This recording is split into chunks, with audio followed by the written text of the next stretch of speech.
खुद ही वो अजीम फलसफा है जिसने इंसान के अंदर खुद को समझने की काबिलियत पैदा की। जिस इंसान ने अपने अंदर खुदी की तलाश नहीं की, जिस इंसान ने अपने अंदर मौजूद स्पिरिचुअल पावर्स का इस्तेमाल नहीं किया, वो दुनिया में किसी भी किस्म की कोई तब्दीली नहीं ला सका। एक ऐसे ही किरदार की कहानी मेरे हाथ में मौजूद सिद्धार्थ की कहानी है, जो कि एक जर्मन नॉवल निगार हरमन हेसा ने लिखी। ये नोबेल इनाम याफ्ता राइटर भी हैं। अपने पढ़ने वालों को बड़ा मुतासिर किया इन्होंने। उसका दिल करता था कि वो किसी जंगल बेले में जा बसे, इबादत करे, इल्म हासिल करे, दायमी खुशी हासिल करे, जो उसको ऐशो आराम की जिंदगी में हासिल नहीं थी। और इसके लिए सबसे बड़ी मुश्किल थी बाप से इजाजत। मैं आपकी इजाजत से कल घर छोड़कर सन्यासी के साथ जाना चाहता हूँ, सामन बनने के लिए। मर जाओगे सिद्धार्थ? मर जाऊं? तो मौत कबूल है, मगर बाप का हुक्म कबूल नहीं। जाओ, अपनी माँ को जाकर अलविदा कह दो। सिद्धार्थ को यह महसूस होने लगा कि इल्म बताया तो जा सकता है, लेकिन सिखाया नहीं जा सकता। वो किसी को उस्ताद नहीं मानता था। फिर उसको किसी ने बताया कि जितवन नामी एक जगह है जहां पे एक शख्स आया है जिसको लोग गौतम बुद्ध के नाम से जानते हैं। गौतम, आपकी तालीमात साफ, वाज़ेह और मुस्बत है। आप कायनात को मुकम्मल और गैर मुंतशिर सिलसिला मानते हैं। तुम बहुत अक्लमंद हो सामन। अपनी जहानत के शराब में कहीं खो मत जाना।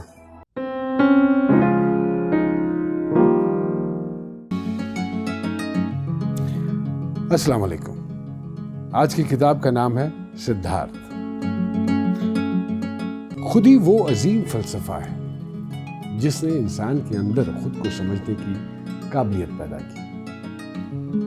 जिस इंसान के अंदर खुदी का फलसफा जागा, उसने ना सिर्फ इस दुनिया में बल्कि आखिरत के भी मुनाज़िर देखकर लिए।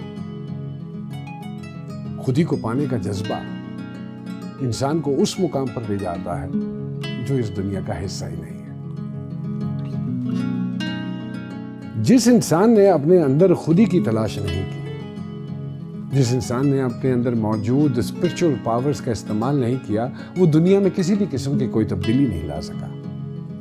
सो खुदी का कॉन्सेप्ट निहायत बारीक कॉन्सेप्ट है, जिसको समझने के लिए एक ऐसे उस्ताद की जरूरत है जो बजाते खुद खुदी के मकाम पर विराजमान हो।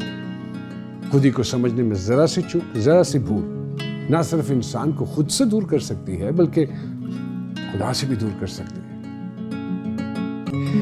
एक ऐसे ही किरदार की कहानी मेरे हाथ में मौजूद सिद्धार्थ की कहानी है, जो कि एक जर्मन नॉवल निगार हरमन हेसा ने लिखी। ये नोबेल इनाम याफ्ता राइटर भी हैं।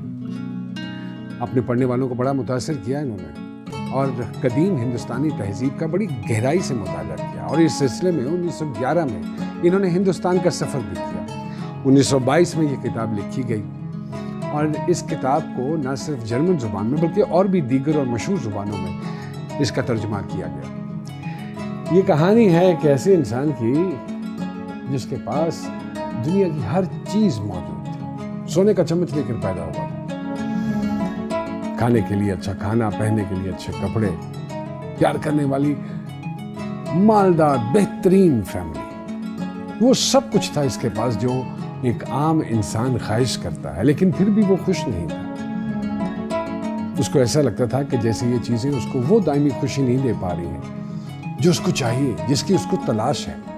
उसका दिल करता था कि वो किसी जंगल बेले में जा बसे, इबादत करे, इल्म हासिल करे, दायमी खुशी हासिल करे, जो उसको ऐशो आराम की जिंदगी में हासिल नहीं थी। और इसके लिए सबसे बड़ी मुश्किल थी बाप से इजाजत। इसलिए वो एक दिन अपने बाप के पास इजाजत के लिए हाजिर होता है।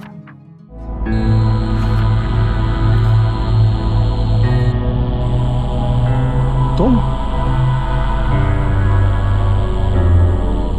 कुछ कहना चाहते हो?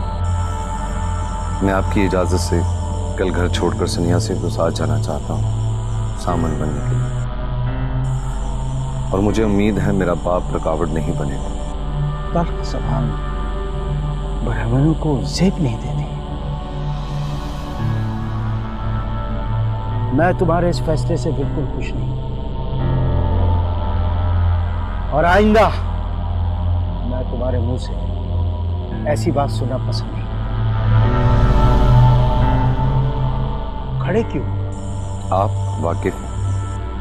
सारी रात ऐसे ही खड़े रहोगे? खड़ा रहूं। थक जाओगे, तुम्हें नींद आ जाएगी। मुझे नींद नहीं आएगी। मर जाओगे सदारत। मर जाऊं? तुम्हें मौत कबूल है मगर पाप का हुक्म कबूल नहीं। सिद्धार्थ ने हमेशा अपने पाप का हुक्म माना है। तो तुम अपना ख्याल छोड़ रहे हो। सिद्धार्थ वही करेगा जो उसका पाप कहेगा। तुम जंगल में जाकर संन्यास लेना चाहते हो, ठीक है, और अगर तुम कामयाब हो जाओ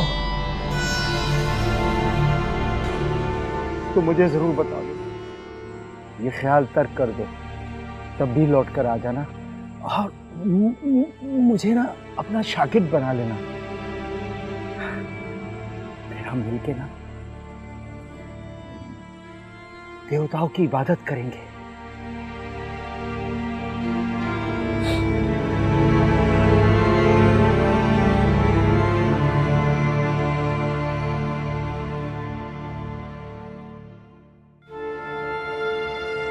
जाओ, अपनी मां को जाकर अलविदा कह दो।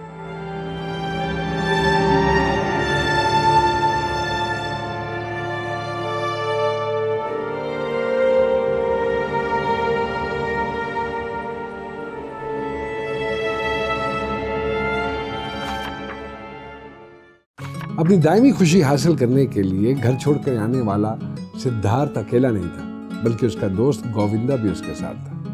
अपना घर बार छोड़कर स्वामियों के साथ जंगल में रहना शुरू कर दिया। बेशुमार इबादत की, भूख प्यास बर्दाश्त की, लेकिन उसको वो दायमी खुशी हासिल नहीं हो सकी जिसके लिए वो घर छोड़कर आया था। तो उसने सोचा कि क्यों ना वो उसको छोड़कर चला जाए। उसने अपने दोस्त से कहा कि जिन स्वामी की, बल्कि जिन स्वामियों की वो पैरवी कर रहे हैं, वो तो खुद आजाद नहीं है। उनको तो खुद अंदरूनी सुकून हासिल नहीं हो सका। सिद्धार्थ को यह महसूस होने लगा कि इल्म बताया तो जा सकता है, लेकिन सिखाया नहीं जा सकता। वो किसी को उस्ताद नहीं मानता था। फिर उसको किसी ने बताया कि जितवन नामी एक जगह है जहां पे एक शख्स आया है जिसको लोग गौतम बुद्ध के नाम से जानते हैं। उस शख्स को गम से निजात और अंदरूनी सुकून हासिल हो चुका है।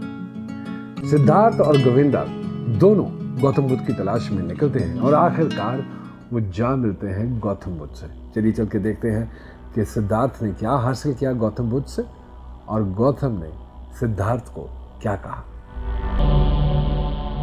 मैं और मेरा दोस्त बड़ी दूर से आपको सुनने के लिए आए हैं। मेरा दोस्त तो अब आपके साथ ही रहेगा, वो आपकी शरण में आ गया है, लेकिन मैं अपना सफर नए अंदाज से शुरू कर रहा हूँ। तुम्हारी मर्जी बालक। शायद आपको मेरी बात अच्छी नहीं लगे, लेकिन गौतम पर अपने ख्यालात जाहिर किए बगैर मेरी जाने की तबीयत नहीं हुई। क्या गौतम मेरी बात सुनेंगे? गौतम, आपकी तालीमात साफ, वाज़ेह और मुस्बत है। आप कायनात को मुकम्मल और गैर मुंतशिर सिलसिला मानते हैं। जिंदगी मुसर्रत है, यह गम की ज़्यादा अहमियत नहीं है। दुनिया में तमाम मौजूद चीज़ें एक हैं, हर बहाव का रुख एक है। लेकिन आपकी तालीमात में एक खामी है, अरमान का असूल, जो कि मेरे नज़दीक किसी को बताकर हासिल नहीं करवाया जाता। ब्राह्मणज़ादे, तुमने मेरी तालीमात में खामी तो निकाल ली। अच्छा है, तुम इतनी गहराई से सोचते हो। तुम्हें अभी और ज़्यादा सोचने की ज़रूरत है। मगर ख्याल रहे, इल्म के मुतलाशी के ख्यालात और अल्फाज के जाल तुम्हें गुमराह कर सकता है। हाँ, तुम ठीक हो। हमें किसी की राय पर भरोसा नहीं करना चाहिए, और ना ही मेरी तालीम मेरी राय पर मबनी है। मेरी तालीमात इल्म की मुतलाशी नहीं है। हाँ, मगर ये उनके लिए है जो गम से नजात चाहते हैं बालक। बस यही इसकी तालीम है, इसकी सिवा कुछ नहीं। मुझे गलत मत समझिए, मैं आपकी हर बात से मुत्तफिक हूं। नसीहतों से आपने कुछ नहीं सीखा। मेरे ख्याल से नसीहत से कोई निर्वाण हासिल नहीं कर सकता। अंदरूनी सुकून के लम्हात को आपने महसूस किए, इन गहरे लम्हात का तजुर्बा आप अल्फाज में बयान नहीं कर सकते। आपकी तालीमात में कोई कमी नहीं, सिवाय इसके इसमें वो राज नहीं जिसकी बदौलत आपने निर्वाण हासिल किया। इसलिए मैं अपनी अलग राह चलना चाहता हूँ।